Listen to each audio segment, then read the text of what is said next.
warahmatullahi wabarakatuh. Baik, kabarnya hari ini? Alhamdulillah baik. Alhamdulillah. Baik anak-anak, jadi sebelum kita belajar pada pagi hari ini, alangkah baiknya kita berdoa dulu ya. Jadi sebelum kita belajar, silakan ketua kelas pimpin doa. Teman-teman, sebelum kita mulai belajar, mari kita berdoa. Berdoa mulai.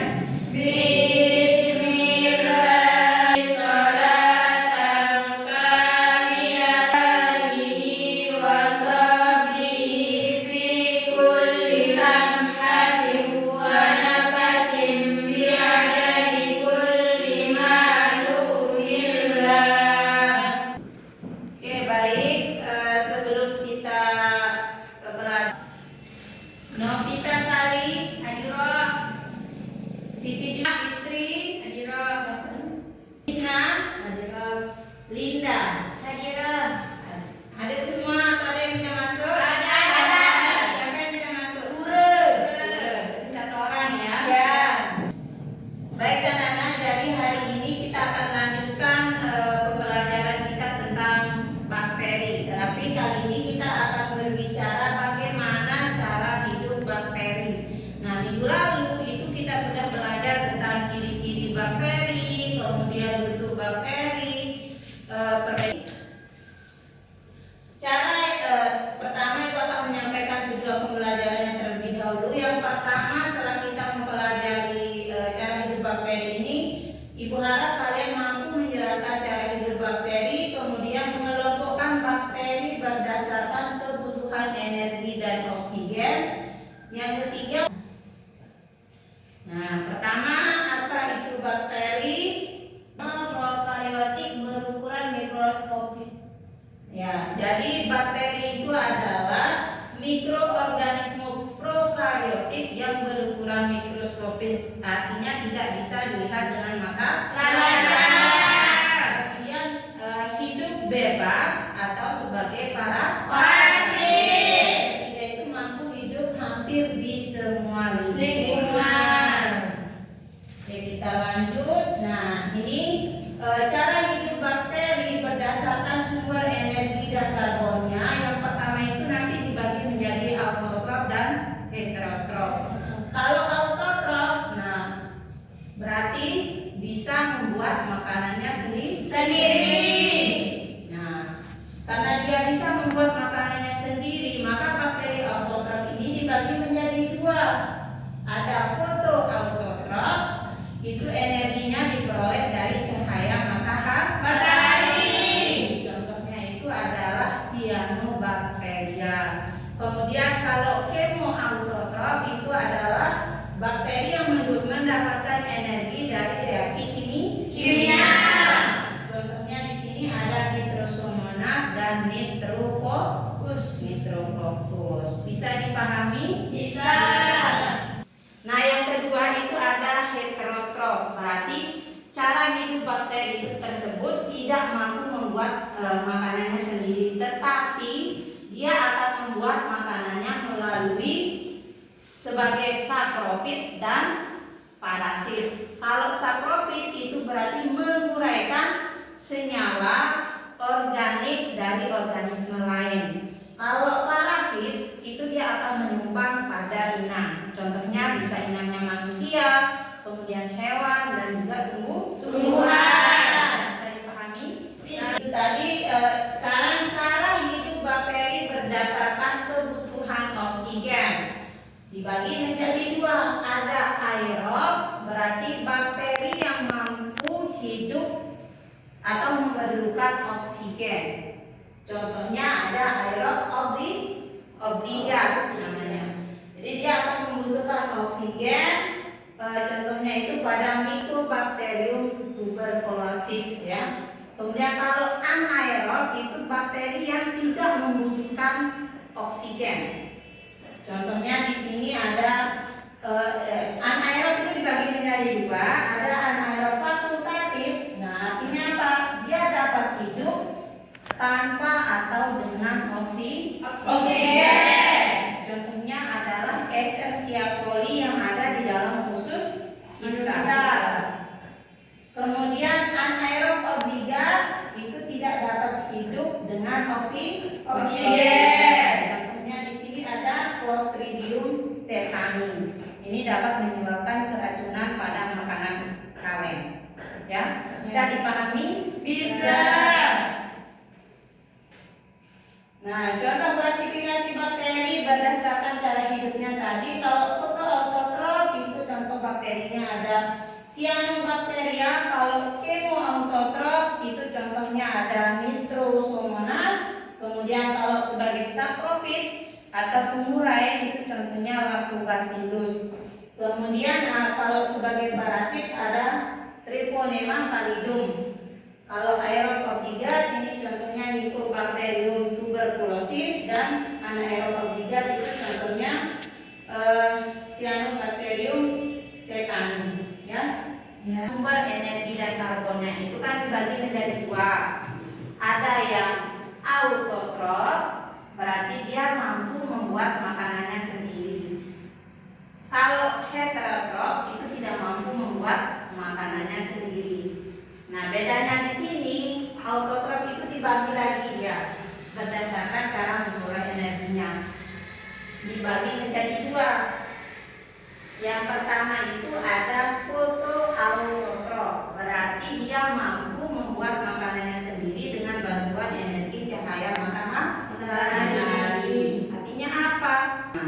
Nah, kalau heterotrof karena dia tidak bisa membuat makanannya sendiri, maka bakteri tersebut bisa sebagai pengurai dan bisa sebagai parasit. Kalau pengurai berarti dia mampu mengurai senyawa organik dari organisme lain. Contohnya pada makanan nasi. Kelamaan kalau nasi dibiarkan itu akan basi. Setelah dia basi, nanti nasinya akan berlendir. Nah, itulah menandakan bahwa ada kerja bakteri saprofit di sana.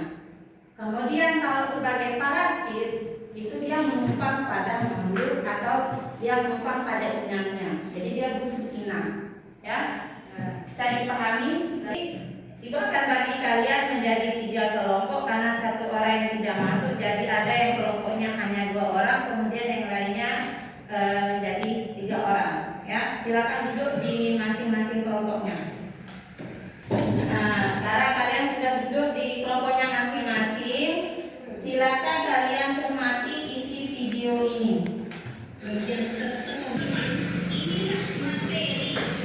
Nah, tadi kan kalian sudah menonton video tentang bagaimana pemanfaatan bakteri dalam pembuatan pupuk kompos. Kelompok 1 nanti silakan kalian diskusikan mengapa bakteri dalam proses pembuatan kompos tadi ada bakteri anaerob obligat itu tidak dapat hidup pada lingkungan yang kaya oksigen. Nah, sedangkan kelompok 2 silakan nanti kalian cari apa perbedaan cara memperoleh energi antara fotoautotrof dan chemoautotrof. Nah, yang kelompok 3 kalian berikan contoh bakterinya, bakteri parasit, dan jelaskan bagaimana dampaknya terhadap manusia. Silakan diskusi dimulai dari sebelah. Ada yang ditanyakan? Ada Ibu. Ya, yang mana? Ini. Nah, jadi kalian cari perbedaannya ya. Kalau misalnya fotoautotrof itu bagaimana dia cara memperoleh energinya? Kalau chemoautotrof itu bagaimana? Apakah dengan melibatkan cahaya mana yang melibatkan cahaya matahari dengan reaksi kimia? Oke, lanjutkan.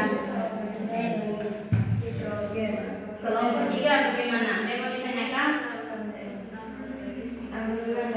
Ada. Kelompok 1 ada yang mau ditanyakan? Ada Ibu. Ada. Silakan. Baik, saya perwakilan dari kelompok 1 yang akan mempresentasikan tentang mengapa bakteri anaerob obligat tidak dapat hidup di lingkungan kaya oksigen. Nah, karena bakteri anaerob obligat tidak memiliki enzim pelindung seperti katalase, preoksidase, superoksida, dismutase. Karena enzim tersebut diperlukan untuk menetralisir radikal bebas oksigen. Tanpa enzim ini, oksigen akan menghasilkan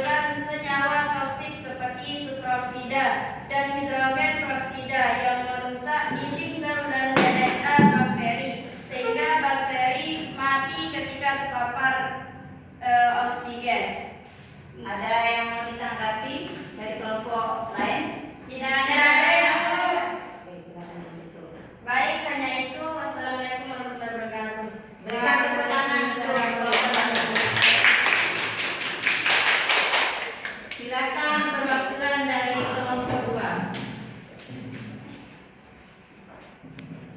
Bismillahirrahmanirrahim. Assalamualaikum warahmatullahi wabarakatuh. Waalaikumsalam warahmatullahi wabarakatuh. Saya dari kelompok 2 ingin mempresentasikan hasil diskusi kami tentang apa perbedaan memperoleh energi antara foto autotrop dan cam autotrop.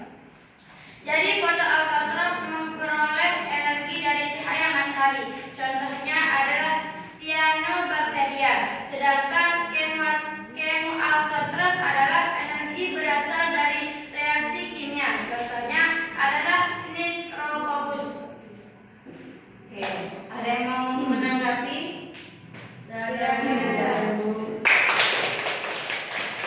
Silakan kelompok 3. Diskusi kami tentang bakteri, parasit, dan dampaknya. Beberapa contoh bakteri, parasit, dan dampaknya adalah yang pertama, Mycobacterium tuberculosis yang menyebabkan tuberkulosis TBC yang menyerang paru-paru. Yang kedua, Treponema pallidum yang menyebabkan sifilis, penyakit menular seksual. Yang ketiga, Vibrio cholera yang menyebabkan kolera diare hebat yang dapat menyebabkan dehidrasi berat. Yang keempat atau yang terakhir, Salmonella typhi yang menyebabkan demam tifus. Kesimpulannya, bakteri parasit hidup dalam tubuh manusia, mengambil nutrisi dari inangnya dan menyebabkan penyakit yang dapat menyerang berbagai organ tubuh.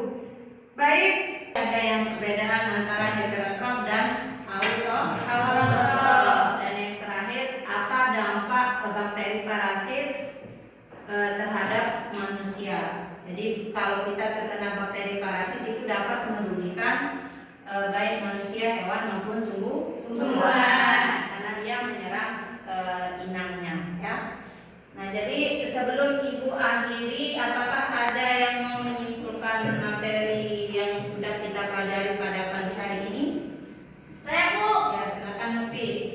Yang pertama itu bakteri dapat hidup sebagai autotrop atau heterotop. Cara memperoleh oksigen itu dibagi menjadi ada 3, ya. Ada aerob obligat, ini yang tidak mampu, yang mampu hidup dengan oksigen. Kemudian anaerob fakultatif ini dia mampu tanpa maupun dengan adanya oksigen. Sedangkan anaerob obligat ini dia tidak mampu hidup sama sekali dengan adanya oksigen. Ada lagi yang mau menambahkan? Saya, Bu. Oke. Contoh bakteri berbeda sesuai cara hidupnya. Ya, jadi setiap bakteri itu dia memiliki cara hidup yang berbeda-beda sesuai dari sumber energi yang dibutuhkan. Oke, jadi itu adalah kesimpulan pembelajaran kita pada pagi hari ini. Sebelum kita akhiri, kita tutup dengan alhamdulillah.